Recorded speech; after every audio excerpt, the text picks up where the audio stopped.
શું તમે જાણો છો કે પલસાણા ગામનો રામાયણ કાળ સાથે સંકળાયેલો એક અનોખો ઇતિહાસ છે? કહેવામાં આવે છે કે રામાયણ યુગમાં ભગવાન શ્રીરામ અને સીતાજી વનવાસ દરમિયાન પલસાણા ગામમાંથી પસાર થઈ રહ્યા હતા. તે સમયે જંગલમાં ગાઢ શાંતિ હતી અને ગરમી વધારે હતી. ત્યારે માતા સીતાને તરસ લાગી અને તેમણે ભગવાન રામ પાસે પાણી માંગ્યું.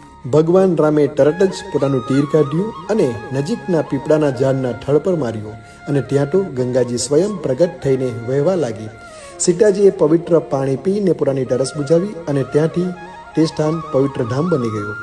આજે પણ એ સ્થાન રામેશ્વર મહાદેવ મંદિર તરીકે જાણીતું છે, જ્યાં દેવાધિદેવ ભોલેનાથ રામના સ્વરૂપે બિરાજે છે. પલસાણા ગામના આ પૌરાણિક મંદિરે આજે પણ ભીડ રહે છે અને ખાસ કરીને શ્રાવણ માસ અને મહાશિવરાત્રિના પાવન અવસરે અહીં ભક્તિનો મહીસાગર વહે છે. ચાલો આપણે પણ અહીં ભોળાનાથના દર્શન કરીએ.